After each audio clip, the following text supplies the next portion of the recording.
Mercredi 18 février 2026, à l'occasion de la journée d'études Time No Longer, Jardin, Catastrophes et Pratiques Contemporaines, organisée par l'ISDAT, Institut Supérieur des Arts et du Design de Toulouse, la librairie Ombre Blanche recevait Marco Martella, écrivain jardinier, historien des jardins et directeur depuis 2010 de la revue Jardin aux éditions Cendre et désormais aux Pommes Sauvages.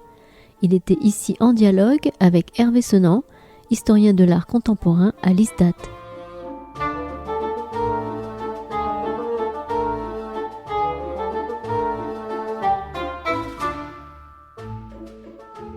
Bonjour à toutes et à tous.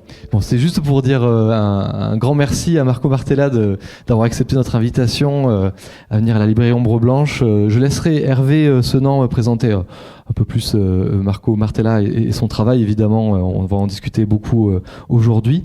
Et je voudrais remercier Hervé aussi d'avoir accepté cette modération, ce dialogue avec Marco Martella. Hervé, vous êtes historien de l'art à l'ISDAT. Et donc on profite de la venue de Marco Martella dans le cadre d'une journée d'études demain qui s'intitule Jardin, Catastrophes et Place des pratiques contemporaines à l'ISDAT, justement de 9h à 18h demain pour accueillir Marco Martella. Un mot aussi pour vous dire qu'évidemment il y a des ouvrages de Marco Martella à l'accueil et que vous pouvez vous les procurer évidemment et que Marco Martella se prêtera au jeu des dédicaces si vous le souhaitez à l'issue de la rencontre.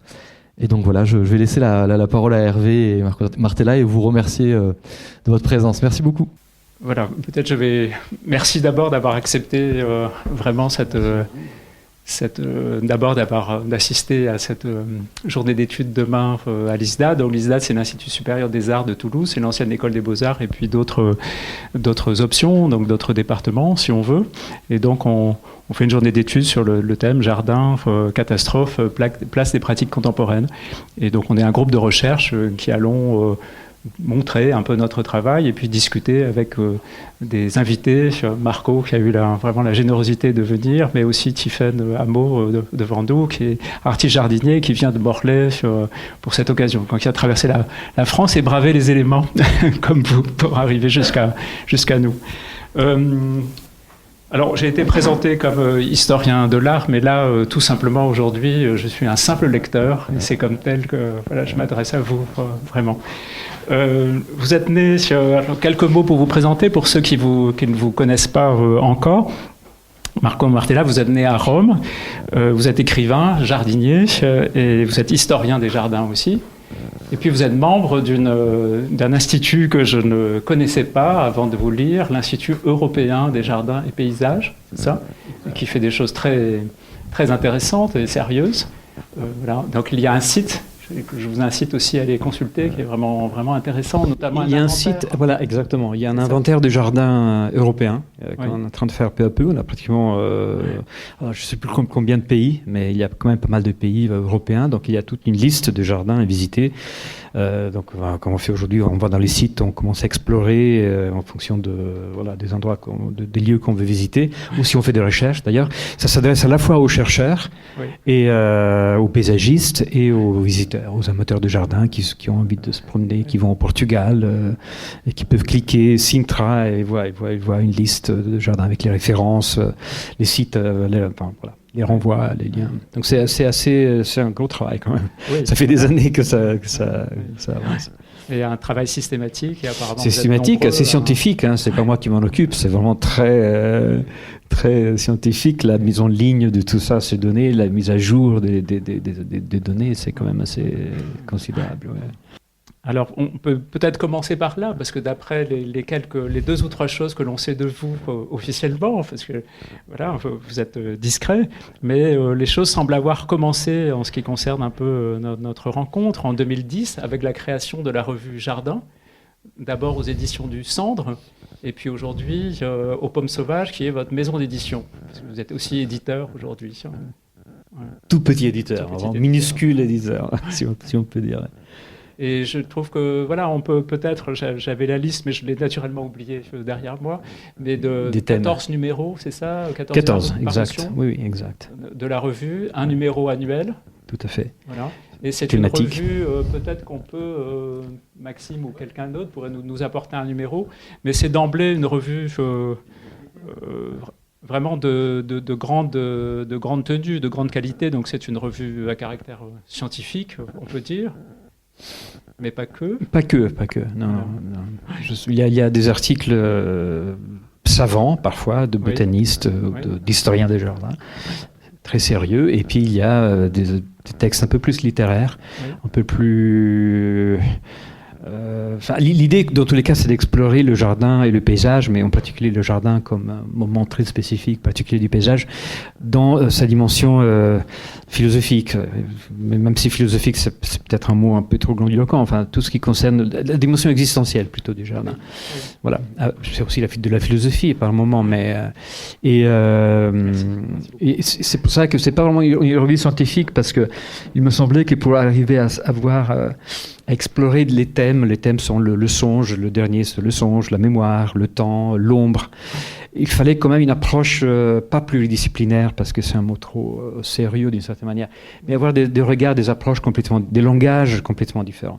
Donc celui du paysagiste, du jardinier se mélange avec celui du poète, ou de l'artiste, ou du botaniste, ou de l'historien, etc. Et évidemment, il faut accepter un peu ce parti pris-là, et la discontinuité et la diversité dans les approches.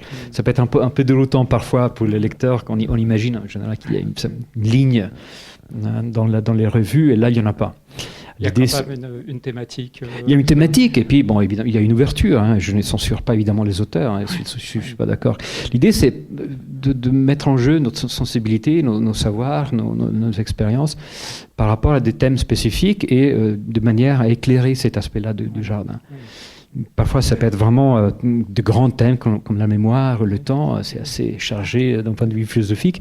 Ou parfois, l'ombre, l'ombre, c'est peut-être celui qui m'a plu le plus, mais c'est celui qui est le plus poétique, le plus sensible, mais tout à fait fondamental. Les jardiniers le savent. Quand on parle de ça, quand on parle de l'ombre dans les jardins, pour continuer avec cet exemple, on peut parler vraiment de beaucoup de choses. De questions purement de jardinage, toutes simples, pratiques et concrètes, des questions liées à l'écologie, liées à peut-être aux catastrophes, pour rentrer un peu dans les thèmes, mais c'est aussi toute la dimension poétique, toute la dimension artistique, et tout ce que ça peut générer en termes de rêverie, par exemple. Bon, bref, je ne vais pas rentrer dans les détails, mais c'est vraiment ça l'approche, en fait, de parler de tout ça en même temps. Est-ce que c'est pour cette raison que vous avez créé la revue, précisément, cette envie de... Oui, parce qu'il me semblait que ça manquait un peu il y a des revues absolument remarquables dans les jardins en France comme ailleurs, de revues d'histoire des jardins. En France, il n'y en a plus. Il y avait une revue qui s'appelait Polia, qui était très bien, qui était vraiment une revue scientifique pour le coup. Mais là, ce qui manquait, c'est pas uniquement en termes de revues d'ailleurs. Peut-être il y a davantage de livres qui explorent cette dimension-là. Là, il y a quelque chose quand même, mais pas les revues. Et l'intérêt des revues, c'est évidemment d'avoir plusieurs regards, plusieurs regards, et en même temps, j'ai la sensation dès le premier numéro, donc qui était le numéro 1, le génie du lieu en 2010. Dès le premier numéro, que des gens qui sont situés différemment, professionnellement ou même humainement, parce qu'il y a des gens tout à fait qui n'ont pas de pratique professionnelle, on va dire, du jardin.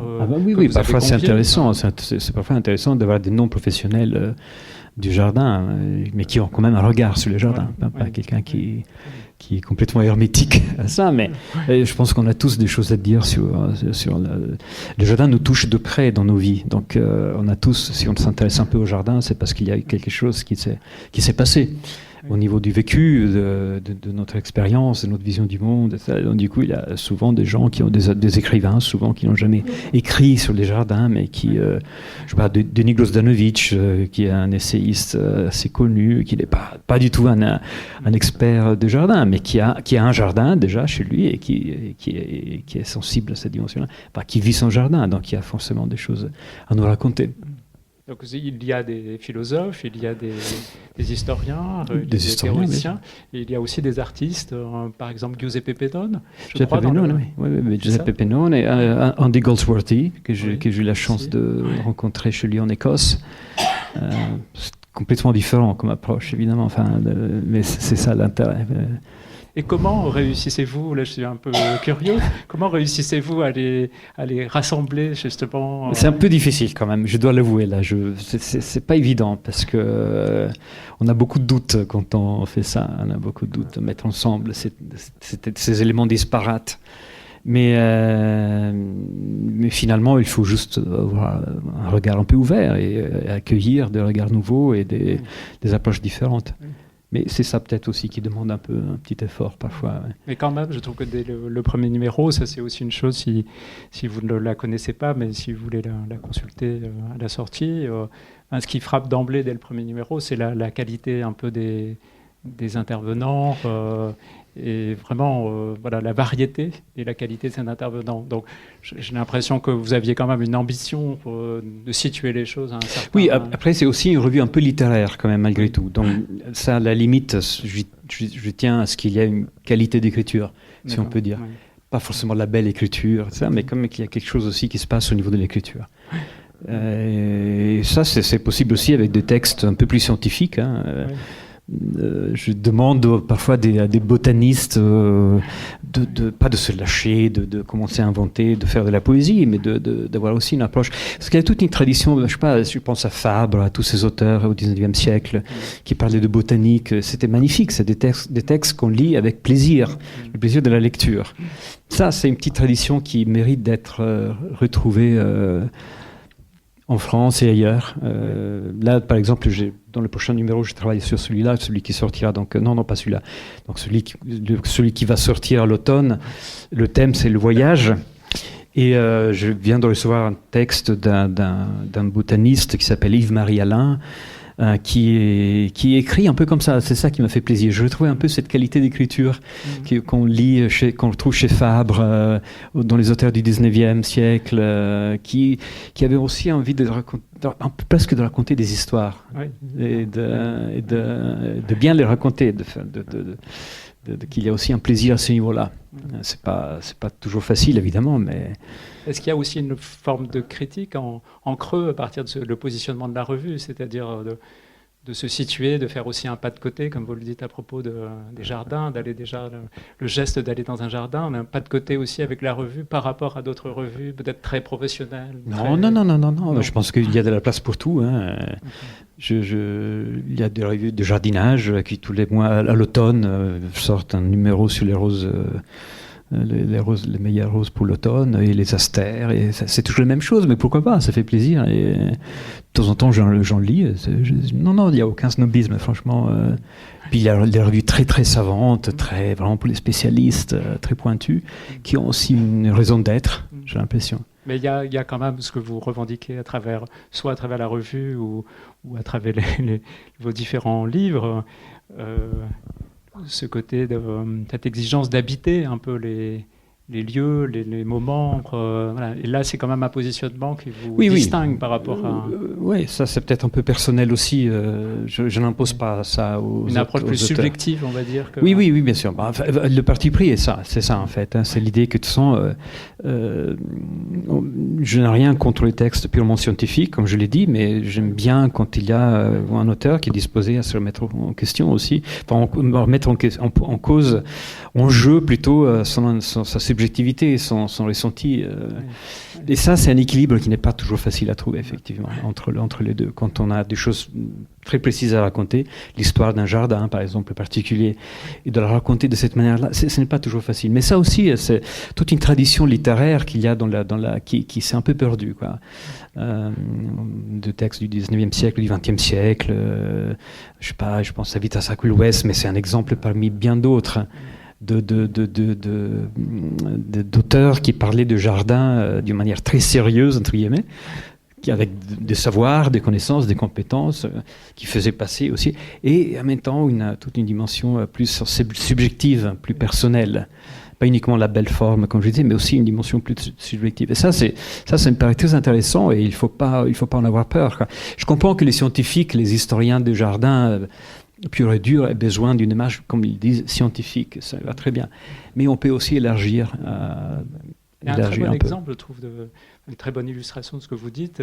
C'est dans le numéro qui s'intitule magnifiquement, je trouve que le nom lui-même est tellement évocateur. La lisière. Ah oui.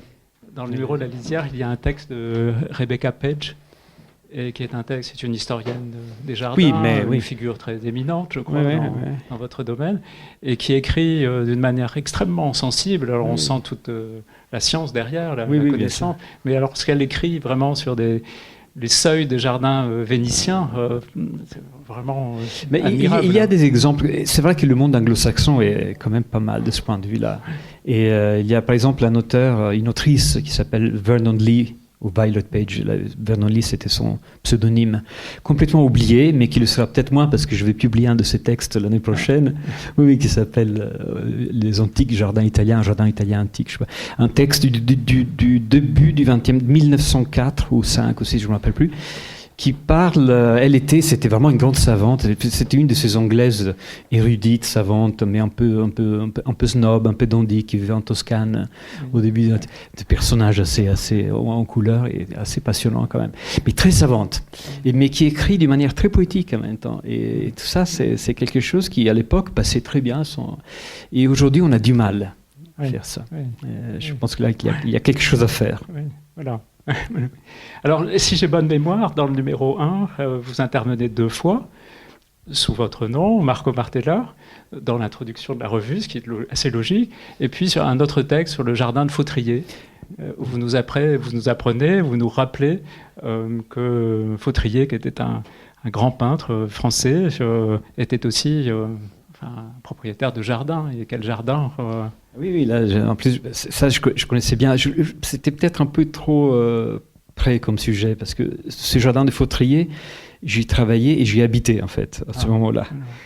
J'ai travaillé au département des Hauts-de-Seine, à la direction des parcs et jardins, à ce moment-là, et j'ai travaillé sur ce jardin, et j'avais un logement de fonction au dernier étage, c'est à Châtenay-Malabry, donc à côté de Paris.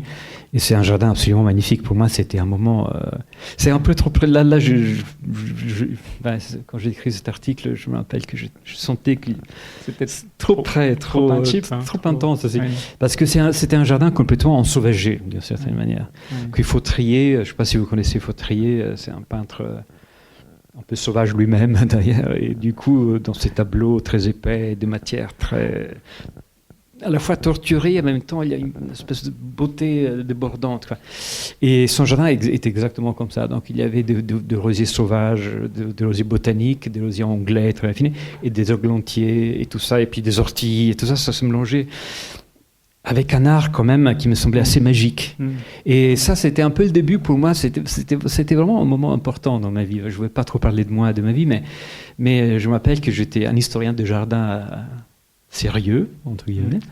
Et puis on m'avait demandé justement de faire une étude historique sur ce site, sur ce jardin que le département de Hauts-de-Seine venait d'acheter. Et je me suis retrouvé dans ce jardin pour faire une étude, en fait. Et il n'y avait pas grand-chose à étudier. C'était pas un jardin qui avait une histoire. C'est pas le nôtre qu'il avait dessiné. C'était un peu un architecte des jardins qui avait dessiné. Et puis Fautrier était venu, il avait fait ce qu'il avait fait. Et je me suis demandé à quoi tenait finalement la beauté de cet endroit. Qu'est-ce qui faisait que ce jardin n'était pas seulement beau, mais c'était une expérience très forte, très, très puissante même. Je me rappelle que le jardin était fermé au public au début, et on l'ouvrait de temps en temps pour faire des visites guidées. Et comme on n'avait pas de conférencier qui connaissait le jardin, c'est moi qui faisais les visites guidées. Et ça me plaisait beaucoup de parler avec les gens, de voir aussi comment ils réagissaient. Et c'était à chaque fois... pratiquement pour tout le monde, une expérience forte. Et on en parlait à la fin, les gens avaient envie d'en parler en plus. C'était un peu comme quand on lit un livre qui nous prend à la gorge, ou quand on voit un tableau ou quelque chose. Et les lieux peuvent faire ça, les jardins peuvent faire ça. Mais la question que je me posais, c'est pourquoi ? Qu'est-ce qui se passe ? Quelle est la... Et je commençais à m'interroger, du coup je me suis rappelé de ce que j'avais appris à l'école sur les génies des lieux, des Romains, Gaius Loci, la présence des dieux. C'était une manière d'aborder cette question-là. Et ça, c'était... d'aborder le sujet. D'aborder et d'aborder. Exactement. Mais je peux dire que je n'ai pas fait le tour, en fait, finalement. C'était pas un sujet de recherches dans lesquelles j'espérais à un moment donné arriver à une conclusion quelconque. Je pense que c'est plus une direction. Ouais. Et je continue dans cette direction-là, parce que finalement, les jardins, pour moi, encore aujourd'hui, c'est ça. Qu'est-ce qui se passe dans un jardin? Et je n'ai pas la réponse. Et je crois que si je fais cette revue, et peut-être aussi mes livres, c'est pour ça, c'est pour tenter de répondre à cette question-là. Et pour explorer peut-être aussi, ce qui me frappe, c'est en vous lisant à travers la revue maintenant, et puis les autres livres que je connais peut-être pas tous, mais en tout cas ceux qui sont voilà, que j'ai identifiés, j'ai le sentiment que vous êtes vous-même surpris en fait de voir le renouvellement perpétuel en fait du sujet, et que on pourrait se dire qu'a priori ça ne se renouvellera pas indéfiniment. Or ça se renouvelle toujours. Vous trouvez un angle nouveau. C'est un peu inépuisable, mais je pense que ça vient du fait que l'art du jardin, c'est vraiment un art. Et puisque c'est un art, on peut continuer à explorer finalement les arts, la littérature, par exemple. En littérature, on parle toujours des mêmes choses, quoi. Les sujets, c'est toujours les mêmes, mais c'est une manière de les explorer en écrivant chaque roman. Chaque poème, c'est une manière d'aborder cette question, la mort, la vie, la peur, l'angoisse, le désir, le labyrinthe du désir, les incertitudes. Mais c'est sans fin, finalement. On peut renouveler, on peut continuer à l'infini, parce qu'on n'arrive jamais au bout de la question. Et le jardin, c'est... Dans ce sens-là, et on va en parler demain par rapport à Derek Jarman, c'est exactement de ça dont il s'agit. Chez lui, le jardin, ce jardin en particulier, celui qu'il a fait dans le Kent, c'est une œuvre d'art dans ce sens-là. Pas parce que c'est très beau, mais parce que c'était sa manière d'aborder à travers le jardin des questions comme le temps, la mort, la maladie, la catastrophe. Et c'est ça qui est intéressant. Donc du coup, en principe, si je vis encore 100 ans, il y aura 100 numéros de la revue Jardin. Je vous le souhaite. Et je nous le souhaite. Mais alors, comment s'explique le passage un peu de la revue 2010, si j'ai bonne mémoire, donc, à le premier livre, mais j'ose à peine le dire, parce que c'est sous un... Je regrette presque de le dire, mais comme c'est dévoilé publiquement, on peut le faire. Voilà. Votre premier livre, sous votre nom, qui est un nom d'entrain, donc on va dire, pour être un peu savant, dire un hétéronyme, c'est Jean de Précy, et qui s'intitule Le Jardin perdu, donc publié chez Actes Sud, dans une collection qui, je trouve, qui a un très beau nom, Un endroit où aller. Voilà, je trouve que ça aussi mérite d'être dit. Alors, comment vous en êtes devenu de la revue? Elle ne vous suffisait pas Je crois que c'est au même moment, à peu près. Mais c'est un peu la même... au même moment, en fait. C'était un peu la même question qui se posait. Et je me rappelle si c'est pas... Je ne sais pas si c'est juste avant la revue ou... honnêtement, je crois que c'est 2011, non 2011, voilà, et la revue, je crois que 2010, voilà, 2011. Oui, mais je l'avais écrit un peu avant. Ah, vous l'aviez écrit. Mais voilà. C'est un peu la même chose, parce que en fait, je voulais écrire les questions dont je viens de parler. J'étais dans ce jardin de Fautrier, qui s'appelle l'île verte, et je me posais des questions, les génies du lieu, les lieux, qu'est-ce qui se passe, les plantes, la nature, la terre, le sol... la nuit, le jour, enfin toutes ces questions-là, et je voulais écrire quelque chose, comme un petit essai. Et j'avais un ami éditeur qui m'avait proposé aux éditions du Centre d'écrire un essai, de faire un petit essai sur le jardin. Et j'ai commencé à écrire, et j'ai trouvé ça assez mauvais en fait, assez froid, il fallait quand même qu'il y ait un rapport avec la matière même. Si la matière est le jardin, une matière foisonnante de vie, j'aurais bien aimé que le texte aussi soit pas juste un texte un peu aride qui est avec des idées.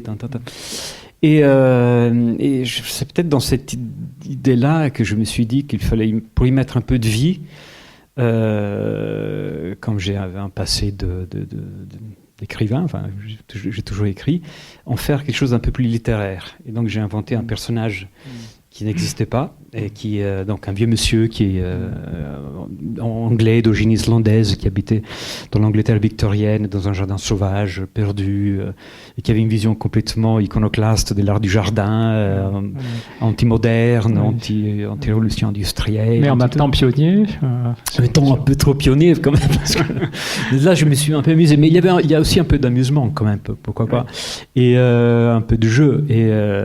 Et finalement je me suis rendu compte que les résultats étaient bien meilleurs, quoi. Que quand je parlais avec ce masque littéraire, celui de Jean de Précy, le texte était meilleur, plus vivant, plus habité. Peut-être parce qu'il y avait cette dimension du jeu. Le masque est toujours un jeu. Et qui est une distance, ou je ne sais pas trop. En fait, je n'ai jamais voulu analyser ou rentrer dans la question. Enfin, il y a peut-être aussi des questions plus psychologiques, névrotiques, je ne sais pas. Mais je me suis surtout amusé et j'étais content du fait de voir que les mêmes choses, si ce n'était pas moi qui les disais, mais ce personnage qui n'existe pas, était plus vivante, ça sonnait plus vrai. Oui. Est-ce que vous étiez plus libre aussi Peut-être on est plus libre quand on avance masqué, on est un peu plus libre, bien sûr. Cette identité et puis le déplacement, parce que c'est quand même Jean de Précy, vous le dites, hein, il serait né en 1837, mort en 1916, donc voilà, vous faites un petit déplacement. Oui, voilà. oui. Non, il y a cette dimension du jeu quand même qui reste assez importante. Donc, bon. Et puis il y a le dédoublement, parce que vous êtes à la fois... alors c'est à la fois un traité, hein, le Jardin perdu, et en même temps vous êtes le traducteur, c'est comme ça que vous vous présentez, le traducteur au départ, donc il y a un avant-propos du traducteur, et là je peux peut-être donner un aperçu, hein, pour ceux qui ne le connaissent pas, de votre écriture, et comment vous entrez en matière, et puis vous invitez le lecteur à vous suivre dans cette aventure-là. Alors, sur Jean de Précy, né à Reykjavik en 1837, fils d'un riche marchand de lointaine ascendance bretonne, Jean de Précy quitte l'Islande en 1854. Il possède une fortune considérable, peut-être un héritage, lui permettant de vivre de ses rentes. Il visite Rome et la Toscane. Il passe 1 an à Venise et 2 à Paris.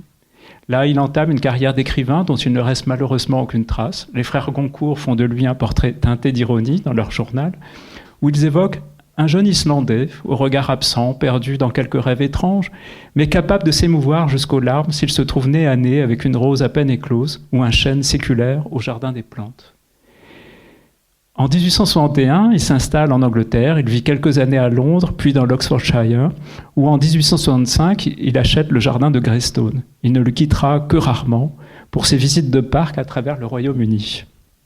Voilà. Qui était Jean de Précy, dites-vous encore? Un homme distant, à la fois timide et arrogant, parfois froid, même envers ses amis. Voilà. Et on est pris d'emblée, enfin, par les propos vraiment comme ça, l'avant-propos du traducteur. Oui, mais c'est un expédient un peu. L'idée, c'était de. C'est un peu un roman déguisé d'une certaine manière, oui. une autobiographie, mais déguisé en essai. Parce qu'en fait, ce qu'il dit, c'est qu'il fait un essai sur l'art des jardins, sur le jardinage. Oui, comme ça se faisait beaucoup à l'époque. Et en réalité, il raconte un peu sa vie. Mais on la lit en filigrane quand on a lu la préface. Parce que la préface donne des renseignements sur le personnage. Oui, c'est alors c'est des expédients tout à fait banals. Je ne suis pas allé chercher très loin. J'ai trouvé ce livre, ce vieux traité de jardinage dans un marché aux puces en Angleterre. Enfin bref, c'est vieux tout ça. Je n'ai pas inventé. Mais c'était une manière de justement créer le contexte qui permettrait après au lecteur de lire quand il parle de plantes, d'arbres, en fait, de comprendre d'où il parlait. Donc du coup, on rentre dans son monde, dans sa psychologie, dans sa vision du monde, dans ses sentiments, et c'est ça qui me semblait. Mais tout ça, franchement, je n'ai pas. On dirait que j'ai beaucoup réfléchi à ça. En fait, non. Enfin, ça, Comment écrivez-vous Comment je ne sais pas comment ça arrive, disons comme ça. Non, mais là, par exemple, dans ce cas précis, comment le sujet est venu je ne sais pas, peu à peu, en essayant, mais pas vraiment, non. J'avais un format qui existait, le traité de jardinage classique, et j'ai juste créé un personnage qui rentre dans ce format, et après, je ne peux pas vous en dire plus, franchement, je ne sais pas. À chaque fois, c'est un peu différent en plus. Hein. On n'écrit pas toujours de la même manière. Alors, c'est à la fois, quand même, Jean de Précy, c'est à la fois l'auteur d'un traité, donc fictif, mais on finit par y croire. et puis, c'est aussi le propriétaire d'un jardin mythique, enfin, vous le rendez mythique, qui est Greystone. Mais ce jardin de Greystone, c'est exactement le jardin dont je parlais tout à l'heure, le jardin de l'île verte de Jean Fautrier. Oui. Je me suis fortement inspiré, je l'ai écrit là-bas, quand je vivais là-bas, donc du coup, je me suis vraiment inspiré de ce que je voyais quand je regardais par-delà la fenêtre, ces enchevêtrements de rosiers, de cette espèce de jungle fleurie qui me fascine énormément. Donc, voilà. Bon, j'ai adapté, j'ai ajouté des petits éléments complètement fictifs, mais globalement, je me suis inspiré de ce que je voyais. Ouais. Et c'est un personnage quand même, aussi d'emblée, c'est un thème que je crois qui traverse votre œuvre. C'est quand même un personnage, ce genre de précis, assez à distance de la société, un peu en retrait, on ne dira pas retranché, mais quand même en retrait. On pourrait presque imaginer que vraiment il ne veut pas la société de ses semblables, donc on voit bien de quoi il s'agit, mais non, parce qu'il a quand même quelques amitiés, alors quand même pas des moindres, hein, parce que on note Gertrude Jekyll, donc quand même la grande paysagiste anglaise de l'époque, William Morris. Voilà. Ce sont des personnages réels. Robinson aussi, je crois. Oui. William Robinson, qui était ce jardinier qui a écrit Le Jardin sauvage de Wild Garden, en 1871. Le jardin sauvage, bien avant qu'on parle d'écologie, de jardin en mouvement et tout ça. Mais si j'ai choisi ce moment-là de l'histoire de l'Europe, et cette partie de l'Europe, l'Angleterre victorienne, c'est parce qu'il y avait des choses vraiment très intéressantes qui se passaient à ce moment-là. Cet esprit anti-moderne, c'est caricatural de dire ça comme ça, cette critique forte de la modernité, l'Angleterre avait vécu la révolution industrielle, enfin, qui avait modifié d'une façon radicale en peu de décennies, et ce qu'on a vécu après dans le reste de l'Europe. Les valeurs ont changé, le paysage a changé, tout a changé. La vie des hommes et des femmes ont changé d'une manière très forte. Et le jardin était pour certaines personnes, William Morris par exemple, ce grand artiste artisan de l'époque, de la deuxième moitié du 19e siècle, était un lieu presque emblématique d'une autre manière de vivre en fait, d'être vivant sur Terre, d'habiter sur Terre. Et mettons la beauté au centre, anti-utilitaire, voilà, le jardin qui peut pas, la vie ne peut pas être transformée en marchandise. Et ça, dans l'artisanat aussi. Oui, voilà. Mais le jardin donne rentre dans cette perspective-là. Et c'est beaucoup plus fort à la limite que l'art et l'artisanat, parce que c'est la vie, le jardin. Donc lui-même, il vous impose cette dimension utilitariste, etc., productiviste, le jardin, comme il l'entendait en tout cas, de précis. Et ça, c'est assez intéressant. Et c'est vrai qu'il y avait dans les jardins comptaient beaucoup en Angleterre à ce moment-là. Et on expérimentait avec les plantes sauvages, l'architecture, jusqu'à quel point le paysagiste doit aller, à un moment donné, il doit s'arrêter, laisser faire. C'est assez passionnant en fait quand on lit les textes de John Ruskin, de William Morris, tous ces gens-là. On dirait vraiment, là évidemment je me suis un peu amusé à anticiper des thèses de l'écologie contemporaine, mais en réalité quand on lit parfois des passages, pas tellement de livres de William Morris, des lettres sur les jardins ou John Ruskin, on trouve déjà une attitude vraiment très très moderne, et c'est assez étonnant quoi. Comme William Morris parle par exemple quand il dit, c'est un peu banal, mais quand il dit qu'on n'ait plus le goût de la tomate au 19e siècle en Angleterre, parce qu'on est habitué maintenant à ces tomates qui sont devenues presque des produits. Il faut retrouver le goût de la tomate. Bref. Et ça c'est pas rien quoi. C'est une problématique qu'on connaît nous très bien. Ils avaient anticipé sur beaucoup de choses, parce que le problème s'était posé peut-être un peu plus tôt qu'ailleurs. C'était aussi intéressant de commencer par, enfin, je parle de ce livre aussi, mais par l'Angleterre, c'est-à-dire quand même un des pays bien sûr, les plus riches en matière d'art des jardins, où la réflexion a été et l'expérimentation poussée le plus loin possible. Oui, sans doute. Oui. Bon, il y a d'autres pays aussi. En France aussi. Alors justement, peut-être on peut parler de notre deuxième hétérotype. Alors je dis deuxième, je ne sais pas combien il y en a en fait véritablement, mais peut-être vous cachez le. Le nombre. Deux officiels, disons. Deux officiels. Voilà. Donc, qui est Théodore Séric. Et Théodore Séric, avec lui, on passe à une autre époque, un peu plus contemporaine. Donc, il est né en 70, lui, et il arrive après la guerre. En Bosnie. En Bosnie, voilà. Il est bosniaque. Il est bosniaque et il quitte Sarajevo après les événements que l'on sait, errant un peu en Europe à l'âge de 20 ans, enfin la vingtaine.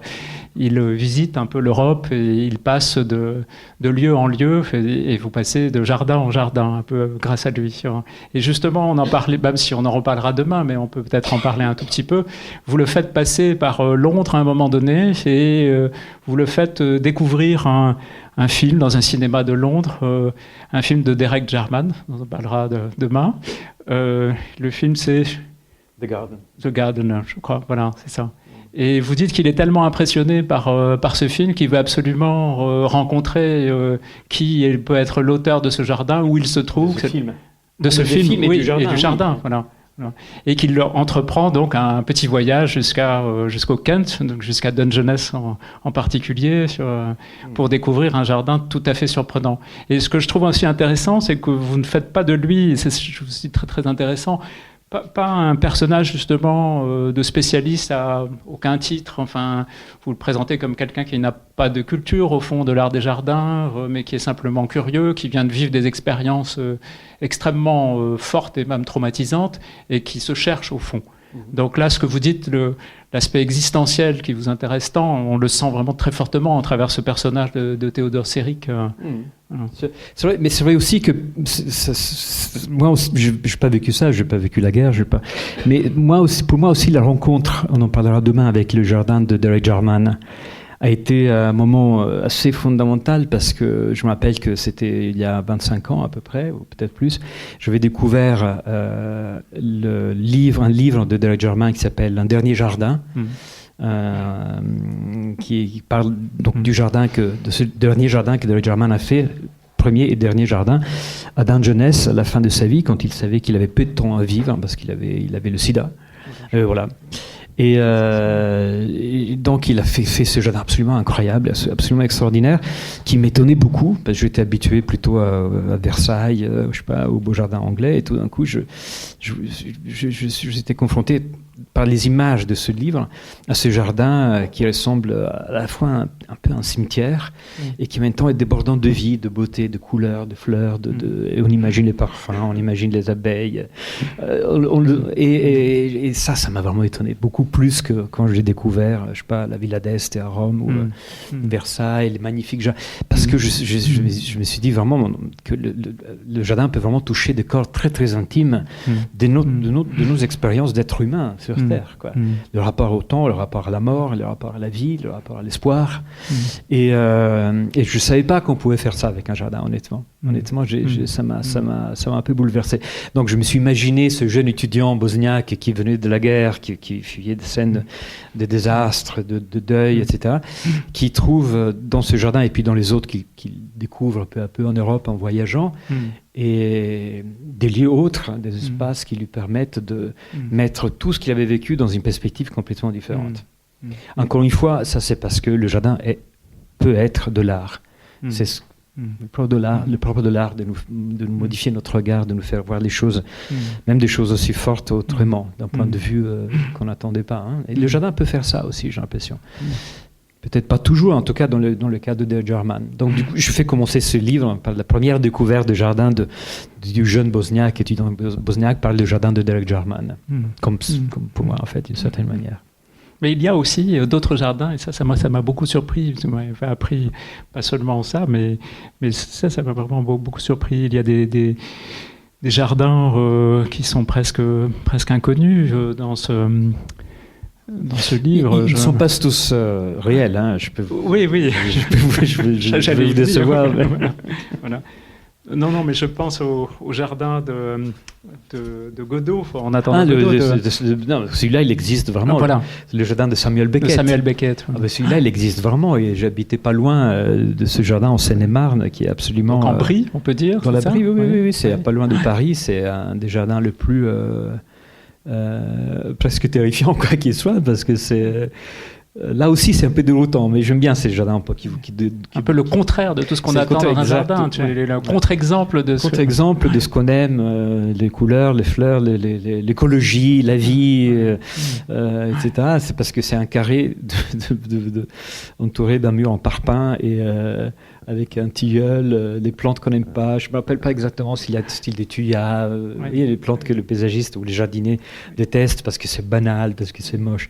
Mais là, c'est vraiment avec la maison, ça a étonné les gens à l'époque parce qu'en fait, il avait commencé à gagner de l'argent, Beckett. Il avait eu beaucoup de succès avec Un intendant Godot dans les années 50. Et il y avait de l'argent qui était arrivé. Donc, du coup, et il avait dit, je vais m'acheter une maison à la campagne. Et tout le monde s'imaginait qu'il allait s'acheter une belle villa en bord de Seine. Et en fait, il achète ses terrains plats. Il se fait construire une maison qui est une maison dessinée par un enfant comme ça, en parpaing, même pas minimaliste parce que le minimalisme implique une démarche c'est plus austère artistique. Encore, hein, c'est presque c'est des murs ascétique, avec un toit. Ascétique quasiment. Mais même ascétique, je pense que c'est vraiment le niveau le plus impersonnel, neutre possible.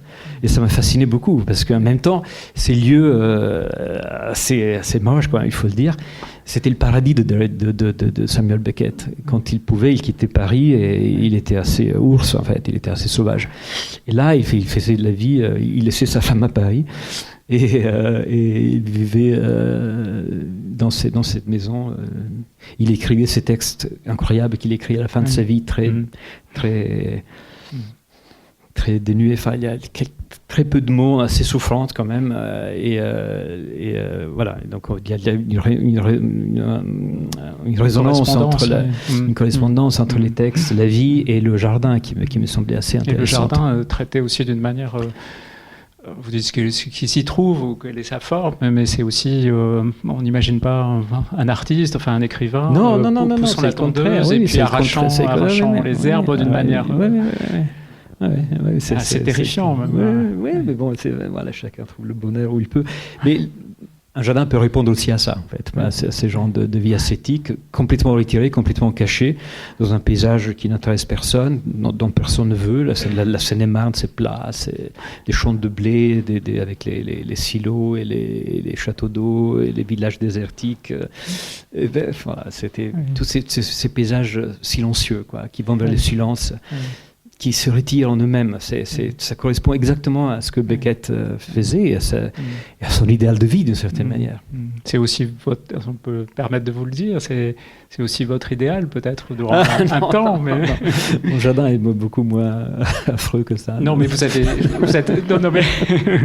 je veux dire... Et moi, je suis un peu plus sociable que ça aussi, quand même. Mais vous avez choisi l'abri, quand même. Ah oui. Je suis trouvé un peu par hasard, quand même. Mais bon, pour des raisons, c'est pas un choix.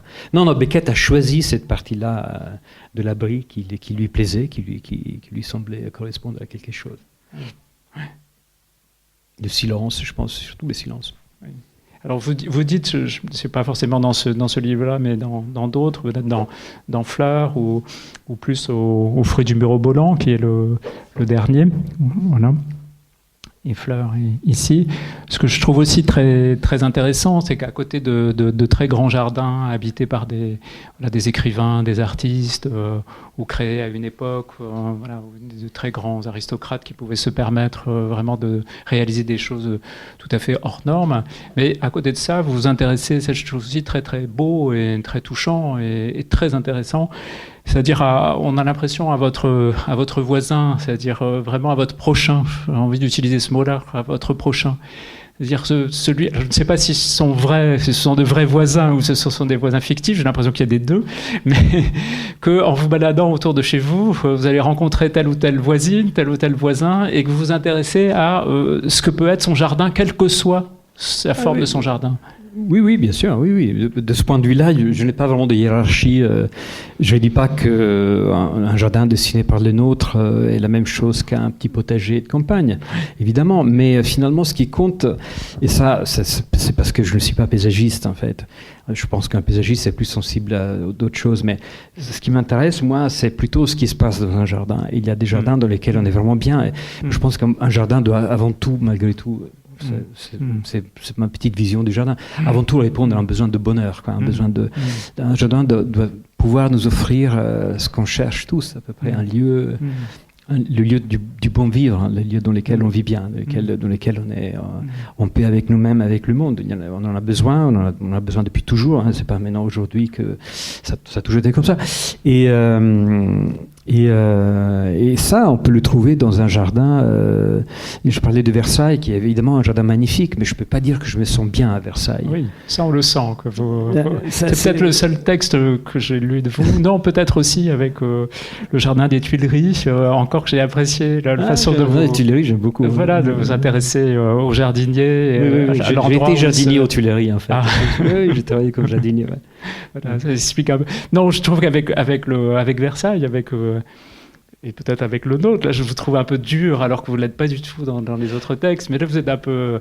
Parce qu'on sent que... Voilà, mais c'est par rapport à ça, je suis dur, par rapport à ce que je viens de dire. Oui. Je n'oserais jamais critiquer le génie architectural de le nôtre, honnêtement. Moi, je sais à peine dessiner une allée...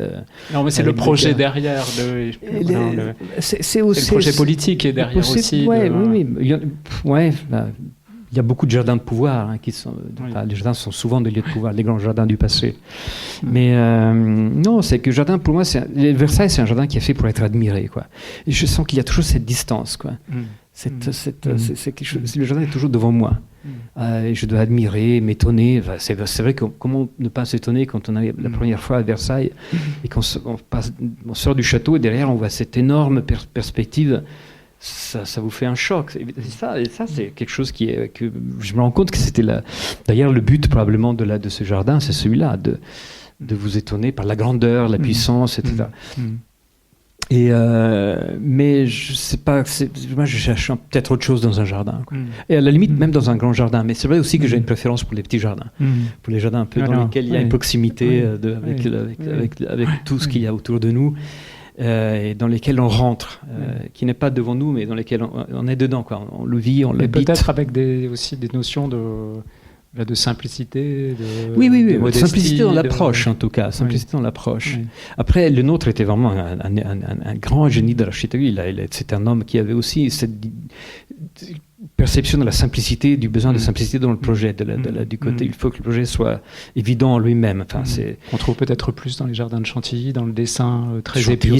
Non, mais c'est des beaux jardins. Chantilly, en plus, en particulier, c'est un très très beau jardin. Oui. Son préféré, je crois. Ah ouais, ça ne m'étonne pas. C'est probablement le plus beau qu'il ait fait. Mais Saint-Cloud aussi me plaît beaucoup. Oui. J'ai beaucoup travaillé au Parc de Sceaux. Après les photos de Versailles, c'est peut-être un jardin un peu excessif. C'est presque un anti-jardin d'une certaine manière. Parce qu'il vous refuse cette place. Il vous exclut d'une certaine manière. D'une certaine manière, oui, parce que vous êtes à la place de celui qui doit juste s'asseoir pour regarder, admirer, s'étonner, et puis on part, on s'en va. Qu'est-ce qui s'est passé ? Oui, j'ai vu quelque chose de mais ça, je ne veux pas me faire trop d'ennemis dans la salle, mais c'est tout à fait personnel. Mais ça explique pourquoi, parfois, dans le jardin de ma voisine, une dame âgée, mais qui sait utiliser très bien les plantes, qui sait bien planter au bon endroit, quand je vais dans son jardin, je passe devant son jardin, je suis bien, je reste quelques minutes. C'est un lieu dans lequel on se sent bien. Qu'est-ce qu'on cherche d'autre dans un jardin, à part ça ? Mais bon, on a le sentiment que c'est aussi la conversation, parfois, que vous cherchez, c'est-à-dire la rencontre d'un individu à un de l'autre, ce qui peut s'échanger autour du jardin. Le jardin, c'est un lieu de dialogue, dans tous les cas. De dialogue multiple et très complexe et très difficile à définir. C'est pour ça que je vous dis, on ne peut pas faire le tour de la question. Avec quoi on dialogue, avec nous-mêmes, avec notre passé, avec notre histoire, des parties de nous-mêmes qui apparaissent là devant nous, et avec les autres, les gens qu'on rencontre, avec les plantes, avec le monde naturel, ce qu'on appelle aujourd'hui les vivants, etc. Il y a plein de choses qui se passent et tout ça, ça se mélange. C'est ça qui est assez intéressant, qui en fait une expérience très riche et inépuisable d'une certaine manière. Mais c'est vrai que c'est que du partage et surtout du dialogue. Mais c'est pour ça que Versailles, ça me paraît un peu frustrant, d'une certaine manière.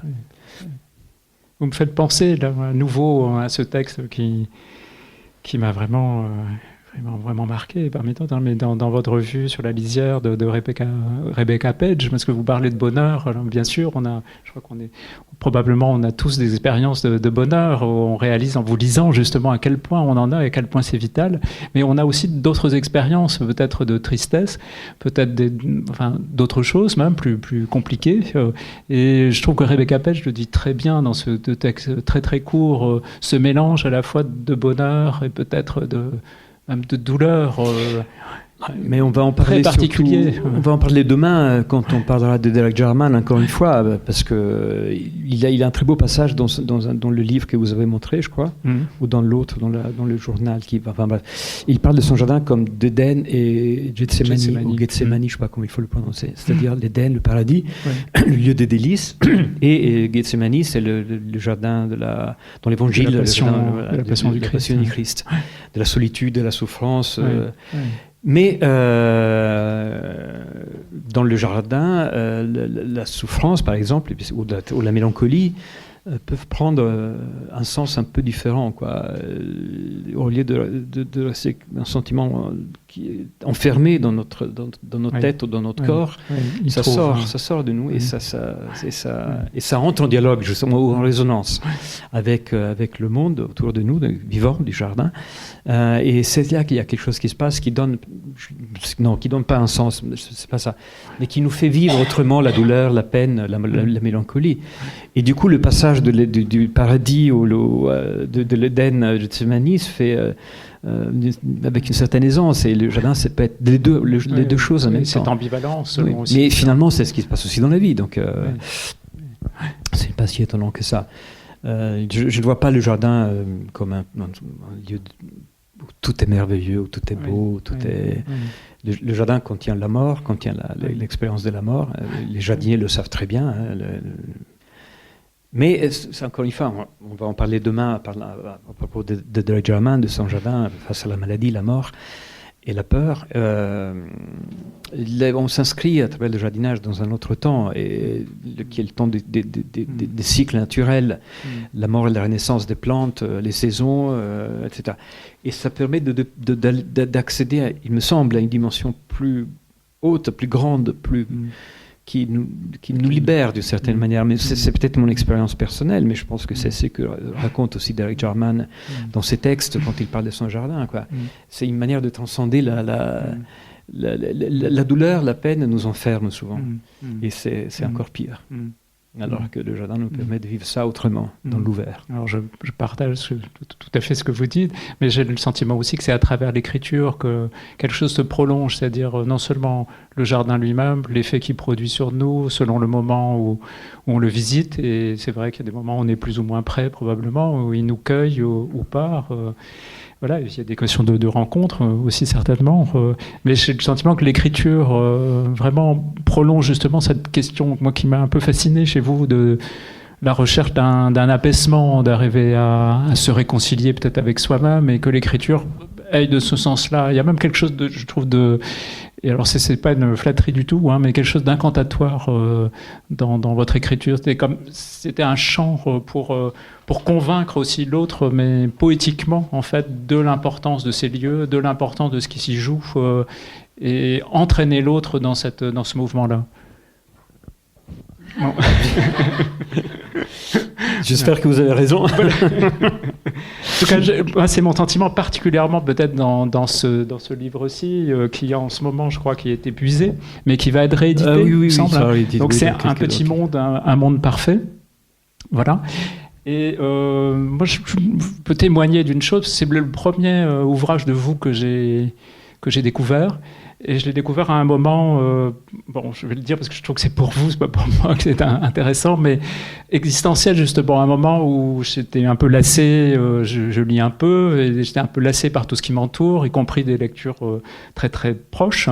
Donc j'ai plus envie de quoi que ce soit, mais comme une sorte de fin de lire quelque chose, mais quoi? En me demandant, mais quoi? Qu'est-ce que je pourrais bien lire? Bon, voilà, d'un moment très particulier, d'agacement vraiment assez fort. Et je suis passé en librairie, et dans une librairie à Paris qui est en plus pas la plus séduisante, qui est la Fnac du centre. Donc vraiment, c'est le dernier lieu où il fallait arriver. Et vraiment tout à fait découragé, j'arrive devant le rayon poésie, et vraiment où là, rien ne m'attirait non plus. Voilà, au rayon poésie. Et je suis tombé sur ce livre, et c'est d'abord de la poésie, mais... voilà, c'est d'abord la couverture, la couleur, le format, la justesse de la typographie qui m'ont arrêté. Et puis j'ai lu l'avant-propos, et l'avant-propos m'a vraiment arrêté. Bon, je suis reparti avec, et je ne l'ai pas quitté. Je ne l'ai pas quitté. Et je trouve que ce livre est particulièrement... Il a un ton différent par rapport aux autres, c'est-à-dire qu'il y a peut-être moins la notion de jeu littéraire, donc, qui est aussi un jeu savant, de référence avec Pessoa, bien sûr, les hétéronymes, mais peut-être qu'on peut en penser aussi à un Robert Balzer. On a le sentiment parfois que Robert Balzer aussi l'auteur du Promeneur, avec un humour, avec aussi une recherche de modestie, de simplicité. Donc on a l'impression que c'est aussi un des auteurs qui vous touche, Beckett bien sûr, naturellement. Bon, et puis des grands classiques, Chateaubriand très certainement, et d'autres.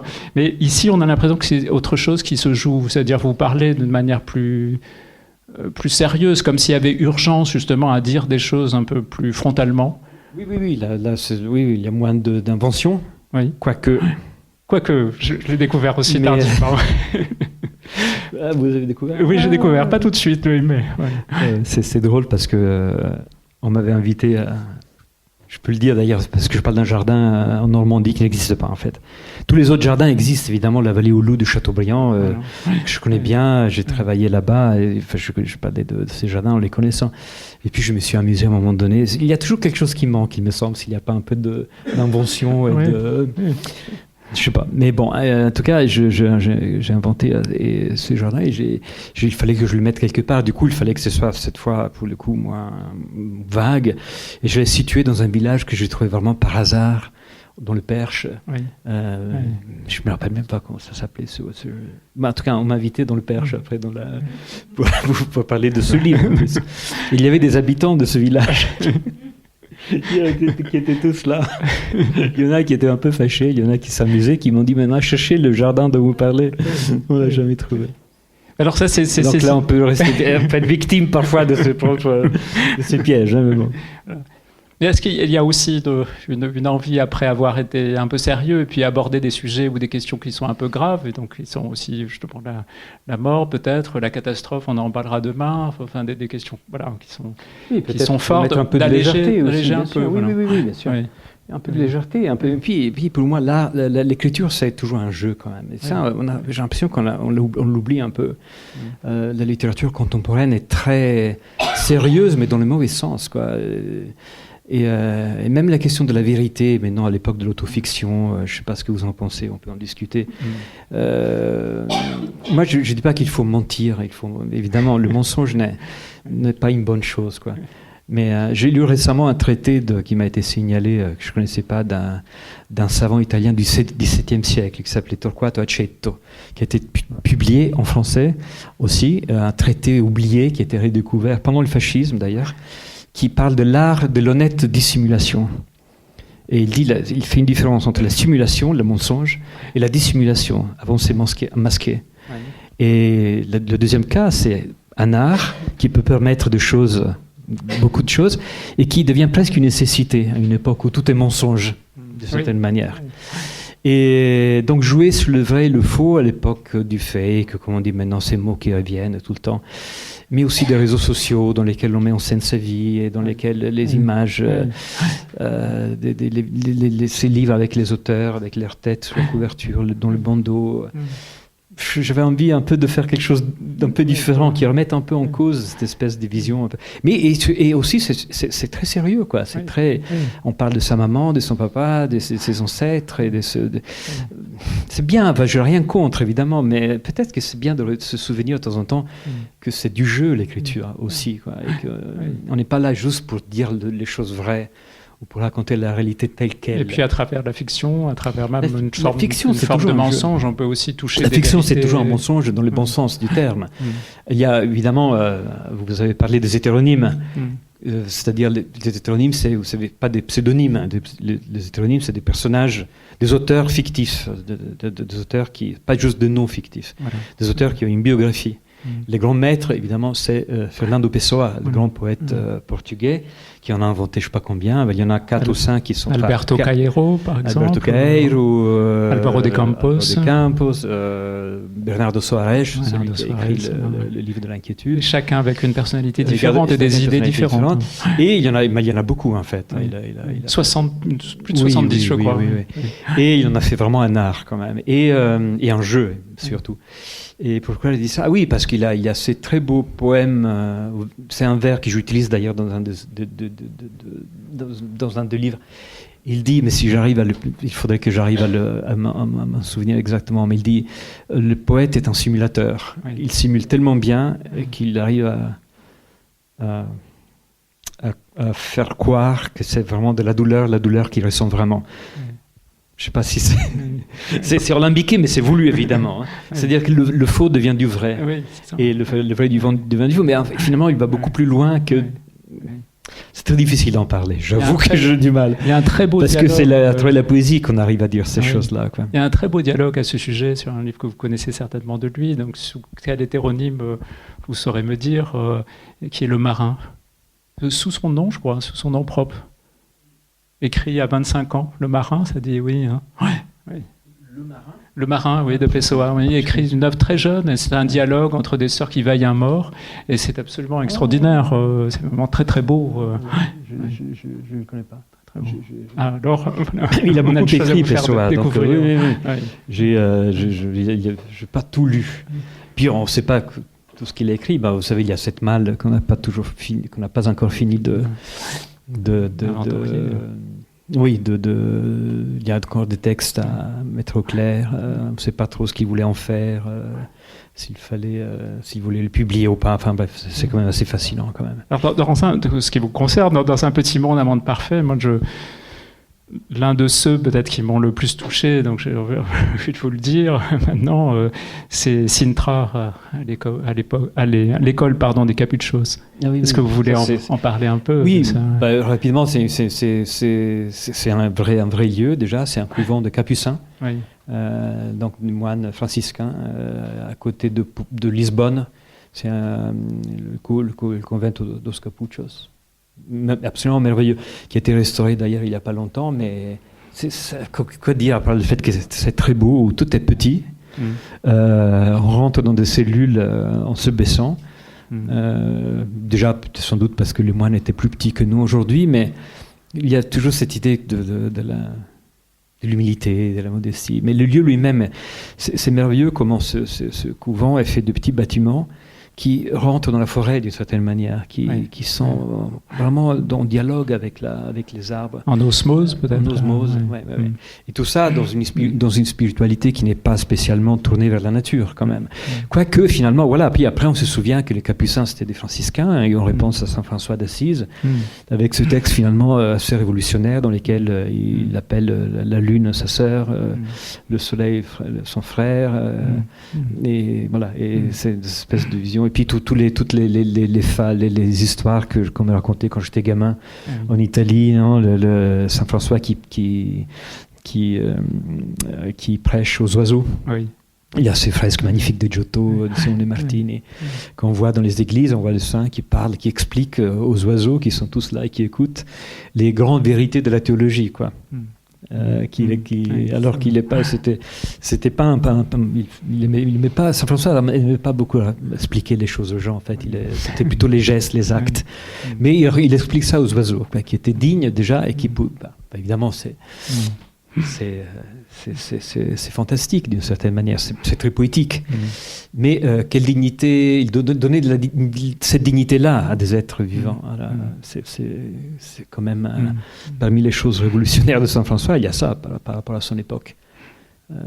Pourquoi raconter ça à des oiseaux qui n'ont pas d'âme, qui n'ont pas... Là, aujourd'hui, on est en train de réfléchir à tout ça, à dire, mais non, il y a une sensibilité chez les animaux, il y a autre chose. Qu'est-ce qu'on en sait des animaux, de ce qu'ils ressentent, de comment... C'est assez magique. Donc, du coup, voilà, je reviens. Donc, c'est le couvent de Capuchos. C'est le couvent de... Voilà, c'est pas la mystique de la nature, c'est pas l'hindouisme, c'est pas la New Age, etc. Il n'y a pas les plantes habitées par les esprits ou les animaux habités par les esprits du chamanisme, hein. Mais il y a cette sensibilité-là qui me paraît... Alors après, je me suis amusé, parfois, quand on m'invitait dans les écoles de paysage, à parler des projets, etc. Je dis, prenez ça comme exemple de projet de paysage. Ça semblait complètement... Ouais, cette espèce de... Encore une fois, c'est pas minimalisme, mais c'est la modestie absolue d'une certaine manière. Faisons-nous tout petits. Un non-projet plutôt au départ, un non-projet. Un non-projet qui est un projet. Qui est un projet. C'est une manière de dire je laisse faire et je m'adapte, je construis par rapport à la hauteur de la maison, par rapport à la hauteur de la colline. Et tout ça, ça se fait d'une manière très intuitive.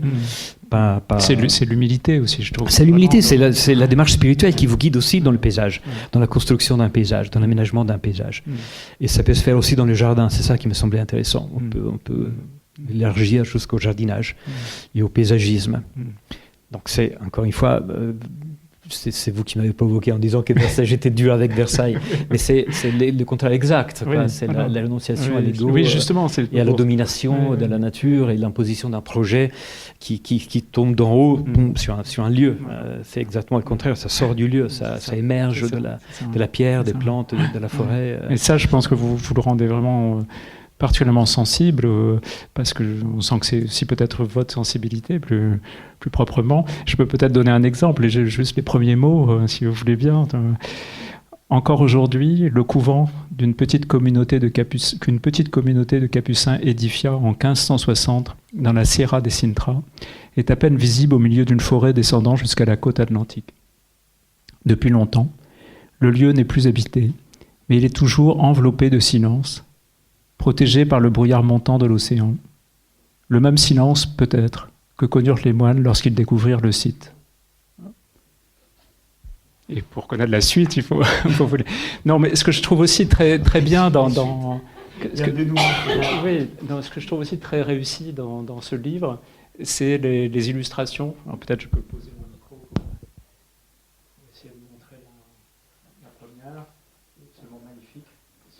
Même de loin, vous pouvez le... Ça, c'est un grand photographe anglais, Edwin Smith, qui a fait cette photo d'un portail d'un jardin anglais absolument magnifique.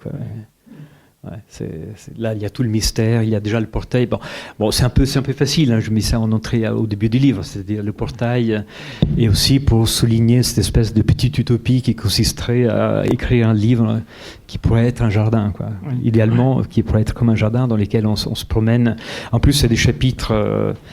c'est pas un roman, donc du coup on peut commencer à n'importe quel moment, comme dans un jardin, on choisit son parcours, on entre, on va soit à droite, soit à gauche, soit tout droit, mais voilà, on choisit son parcours, la déambulation se fait d'une manière spontanée, et donc il y a une liberté, et puis il y a un plaisir aussi de la déambulation, de la découverte, donc c'est un peu une idée, je sais pas si c'est une idée, ni une utopie, mais bon. Moi, je pense que la nature peut nous inspirer. Thoreau parlait, le philosophe américain, parlait au XIXe siècle d'une écriture, d'une poésie qui serait vraiment, qui trouverait sa force, sa sève, son énergie dans les éléments naturels. C'est très américain, tout ça, Walt Whitman et tout ça. Mais ce lien, cette proximité, cette continuité entre la nature, les énergies de la nature, le jardin, c'est évident, et l'écriture aussi, pourquoi pas. De quelle manière, je ne sais pas trop, mais même au niveau de la structure, un livre peut être vu comme un jardin. Oui, justement, c'est pour ça que je trouve le portail en entrée de... Je trouve qu'un petit monde, un monde parfait, enfin, vraiment très très réussi. Donc c'est aussi les graphistes, ceux qui ont travaillé autour. Je vais leur dire. Ce noir et blanc, enfin la mise en page. Et je pense que c'est très difficile de photographier un jardin. Enfin, entre l'expérience que l'on fait du jardin et le photographier, le restituer, vraiment. Non, mais c'est presque impossible. Un défi. Oui. Enfin, il y a des bons photographes, mais voilà, mais quand même. Mais ce qu'on voulait faire là, c'était plutôt à travers quelques images. Oui, je pense qu'il faut à travers quelques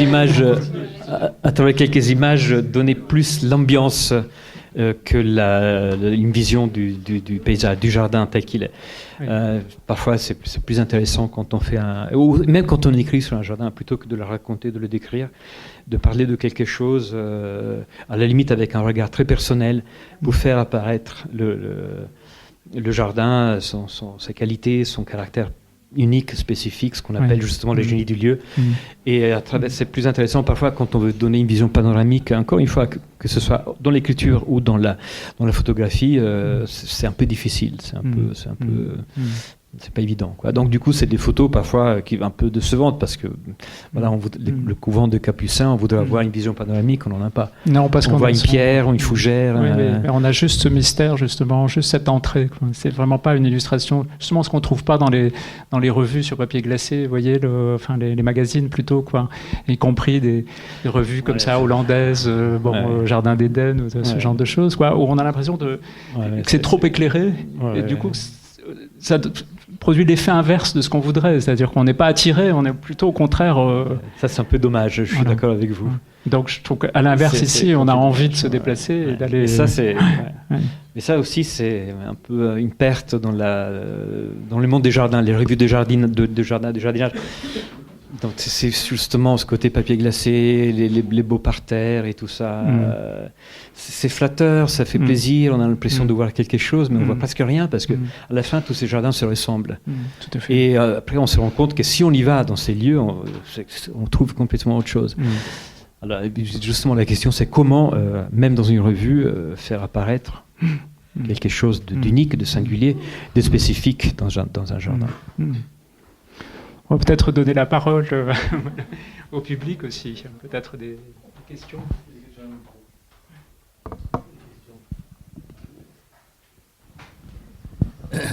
Je m'intéresse à la peinture. Bon, vous avez parlé de Pennone, donc le célèbre artiste italien. Et moi, j'avais lu que le peintre parachève la nature. Qu'est-ce que vous en pensez ? Laissez-moi une nuit pour réfléchir à ça, mais... je vois pas trop ça dans la peinture, honnêtement, mais ça, finalement, c'est une idée un peu ancienne de l'art comme perfectionnement de la nature.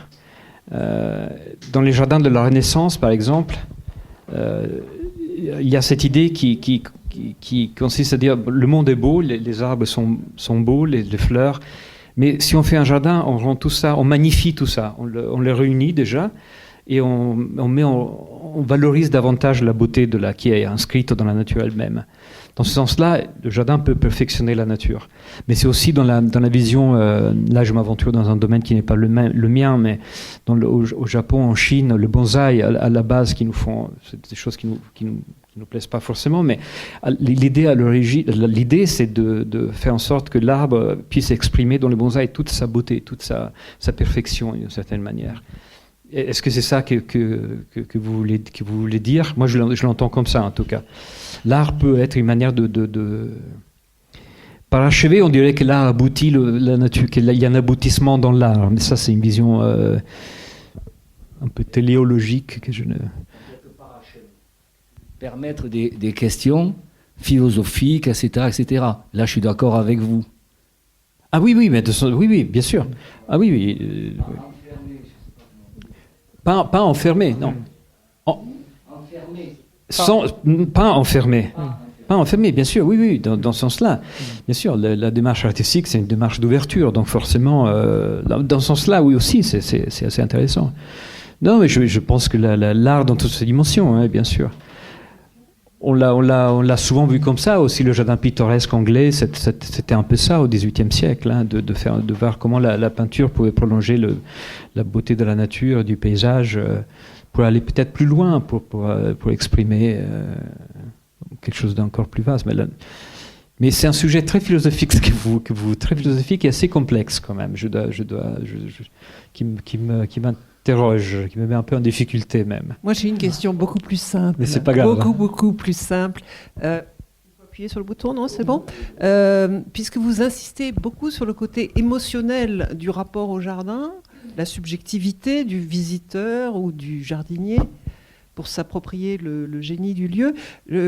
Tout bêtement, je me demandais quels étaient vos 3 jardins préférés. Si vous deviez choisir 3 jardins, vous seriez capable de dire lesquels ? Ça dépend du moment, évidemment. Enfin, en ce moment, ceux qui vous ont procuré peut-être une émotion la plus forte. Je vais pas commencer à parler de celui de Derek Jarman, mais ça a été quand même ce qui me poursuit en plus depuis des années. Donc c'est forcément... excusez ma question de néophyte, mais je n'ai pas eu le temps d'aller me renseigner sur ce jardin de Derek Jarman. Donc si vous pouviez le présenter même en 3 minutes. Mais demain, je ne peux pas le faire. Voilà. Donc juste dire en 3 minutes, qu'est-ce que c'est que ce jardin extraordinaire de Derek Jarman ? Vous voulez en parler ? En 3 minutes ? En 3 minutes, c'est très difficile. C'est très difficile, mais en même temps, c'est un petit jardin. Juste de dire de quoi il s'agit. Il est dans le, il est dans le sud. Voilà, c'est ça. Voilà. Écoutez, pour le dire peut-être. Peut-être en 2 secondes. C'est très important là, le contexte, le paysage dans lequel c'est fondamental même. Non, c'était un artiste cinéaste assez complet, qui écrivait aussi, assez complet, et surtout quelqu'un d'extrêmement engagé, vraiment, dans son époque. Il se trouve que c'était aussi l'époque où Margaret Thatcher était Premier ministre, et donc il y avait des problèmes sociaux quand même extrêmement forts, extrêmement graves. Et c'est un artiste qui s'est beaucoup engagé. Bon, c'est par ailleurs un artiste qui était, en effet, comme on l'a dit, qui était malade du sida à une époque où ça ne se soignait pas, et qui a fait ce jardin, ce dernier jardin, comme on l'a traduit en français. C'est pas le titre du livre original, mais ça a été traduit comme ça. Peut-être à la fois comme une thérapie, mais d'un point de vue finalement beaucoup plus profond en dernier lieu. Et c'est un jardin qui contrevient à plusieurs endroits avec, alors je le dis devant vous, je ne devrais pas, mais à l'histoire des jardins, enfin aux règles, si vous voulez, notamment la question de la clôture dont on parlera demain. Voilà. C'est ça qui est intéressant, parce qu'à la fois c'est un jardin qui brise des règles que tous les jardiniers appliquent, les paysagistes, il faut délimiter les vues, des perspectives. C'est le contraire, c'est ce que vous dites, c'est une plaine aride, au lieu de la cacher par il la valorise, il la met presque comme si c'était un beau paysage, en fait, en vue depuis le jardin. Et il y a une centrale nucléaire, enfin bref. Et en même temps, c'est un très bon jardinier. C'était un très très bon jardinier, quoi. Ouais. Et les très bons jardiniers doivent respecter beaucoup de règles. En réalité, mal planter, faire n'importe quoi, c'est la pire chose qu'un jardinier puisse faire. Réfléchir quoi planter au bon endroit, à quel moment. Et ça, il faisait ça très très très bien. Ouais. Et pas par hasard d'ailleurs, c'est pas juste un jour une illumination. En fait, il connaissait très bien les plantes, le jardinage. Mais c'est ça qui est intéressant, justement, ce côté à la fois irrespectueux, pas iconoclaste, et en même temps très bon connaisseur et bon jardinier. Alors après, comment décrire ce jardin ? C'est un carré bourré de fleurs, tout simplement. Rempli de fleurs, de plantes, dans lesquelles il avait installé aussi des bouts de bois flottés, de la ferraille, des objets qu'il trouvait dans la plage, c'est pas loin de la mer. C'est drôle parce qu'en plus, c'est vrai que j'en ai parlé dans des écoles de paysage, je l'ai montré comme exemple, mais en fait c'est un jardin unique qu'on ne peut pas répéter, ça ne donne pas des modules qu'on peut reproduire. Et je sais qu'il y a des gens qui essaient de faire des jardins à la Jarman, et c'est toujours un peu une catastrophe. Mais je vois très bien, moi, parce que j'étais tenté de faire ça chez moi. Oui, vous l'avez écrit. J'étais tenté. C'est bien, oui, voilà, on met du barbelé, on met des choses un peu comme ça. Et finalement, je me suis arrêté à temps, parce que ça devient vite ridicule. Quoi. Mais c'est vrai que c'est de l'art, quoi. Donc du coup, voilà, on a l'impression que c'est facile, qu'on jette des couleurs sur une toile et on a fait en fait, non, c'est évidemment il y a tout un savoir, bref. Et on peut y aller, hein, c'est un jardin qu'on peut visiter parce que en fait, il n'est pas clôturé. Et donc du coup, là maintenant, c'est une fondation qui le gère. Et c'est une résidence d'artistes. La maison est minuscule, c'est un cabanon de pêcheurs, En plus, il a peint en noir pour le rendre un peu plus jaune. Jaune les fenêtres. Et les encadrements en jaune. Mais il y a que des pièces minuscules à l'intérieur. Donc, c'est des petites résidences. On ne peut pas vivre longtemps ou travailler. Mais Derek Jarman arrivait à travailler. Il peignait, il créait là. Je dirais surtout celui-là, mais c'est aussi par fidélité un jardin qui m'a beaucoup appris et que je n'arrive pas à oublier, à mettre dans mon histoire. Puis il y en a d'autres. Mais bon, le jardin que je n'ai pas vu aujourd'hui, par exemple, les jardins que je n'ai pas vus, que je n'ai pas connus, c'est ça. Je parlerai de cela. Oui. Bon, je crois qu'il n'y a pas... Ah, Pour les jardiniers, le jardin préféré, c'est le sien. Oui, mais c'est un sujet un peu difficile parce que je suis en train de me séparer de mon jardin, en fait. Donc, je ne suis plus un voisin de Beckett et j'ai un nouveau jardin, mais bon, dans le sud de l'Italie. J'ai rêvé depuis longtemps d'avoir des agrumes et ça y est, j'ai un petit jardin avec des agrumes. C'est une histoire familiale, apparemment. Oui, c'est une histoire familiale. Oui. J'ai 2 citronniers et un oranger. Enfin, une forêt, quoi. Une forêt d'agrumes. Hervé, Marco, je suis désolé, mais il est temps de rendre l'antenne. Et je vous remercie, on vous remercie tous. Merci à vous. Excusez-moi, madame. Il s'agissait d'une rencontre avec Marco Martella à la librairie Ombre Blanche le 18 février 2026, dans le cadre de la journée d'études Time No Longer, Jardin, Catastrophes et Pratiques Contemporaines, organisée par l'ISDAT. Marco Martella a publié sous son nom Les fruits du mirobolant et Fleurs chez Actes Sud. On lui doit aussi sous différents hétéronymes les ouvrages Le Jardin perdu et Jardin en temps de guerre. Réalisation et mise en onde Radio en partenariat avec Radio Plus et Radio Terre.